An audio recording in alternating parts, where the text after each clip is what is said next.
Ketika semua raja orang Amori di sebelah barat sungai Yordan dan semua raja orang Kanaan di tepi laut mendengar bahwa Tuhan telah mengeringkan air sungai Yordan di depan orang Israel, sampai mereka dapat menyeberang, tawarlah hati mereka dan hilanglah semangat mereka menghadapi orang Israel itu.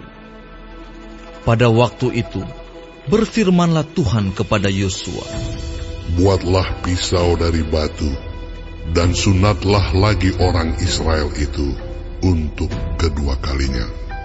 Lalu Yosua membuat pisau dari batu, dan disunatnyalah orang Israel itu di bukit kulit katan.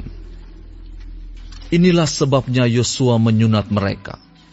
Semua orang yang keluar dari Mesir, yakni yang laki-laki, semua prajurit, telah mati di padang gurun di tengah jalan setelah mereka keluar dari Mesir.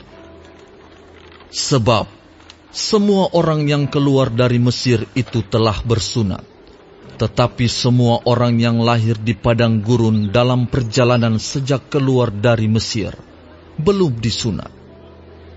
Sebab 40 tahun lamanya orang Israel itu berjalan melalui padang gurun, sampai habis mati seluruh bangsa itu, yakni prajurit yang keluar dari Mesir, yang tidak mendengarkan firman Tuhan.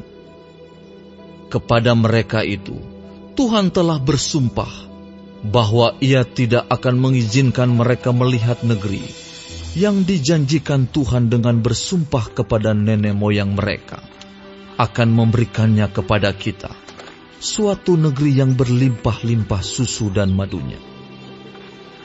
Tetapi anak-anak mereka yang telah dijadikannya ganti mereka, mereka itulah yang disunat Yosua, sebab mereka belum bersunat, karena mereka tidak disunat dalam perjalanan. Setelah seluruh bangsa itu selesai disunat, maka tinggallah mereka di tempatnya masing-masing di perkemahan itu, sampai mereka sembuh. Dan berfirmanlah Tuhan kepada Yosua, hari ini telah kuhapuskan celah Mesir itu daripadamu. Itulah sebabnya nama tempat itu disebut Gilgal sampai sekarang. Sementara berkemah di Gilgal, orang Israel itu merayakan Paskah pada hari yang ke-14 bulan itu, pada waktu petang di dataran Yeriko.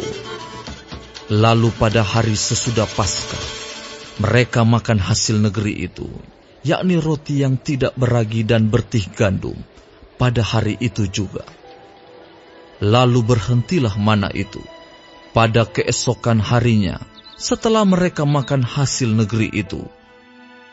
Jadi orang Israel tidak beroleh mana lagi, tetapi dalam tahun itu mereka makan yang dihasilkan tanah Kanaan.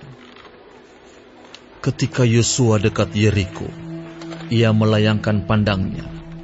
Dilihatnya seorang laki-laki berdiri di depannya dengan pedang terhunus di tangannya. Yosua mendekatinya dan bertanya kepadanya, kawankah engkau atau lawan? Jawabnya, bukan, tetapi akulah panglima bala tentara Tuhan. Sekarang aku datang. Lalu sujudlah Yosua dengan mukanya ke tanah, menyembah dan berkata kepadanya, apakah yang akan dikatakan Tuanku kepada hambanya ini? Dan panglima bala tentara Tuhan itu berkata kepada Yosua, tanggalkanlah kasutmu dari kakimu, sebab tempat engkau berdiri itu kudus. Dan Yosua berbuat demikian.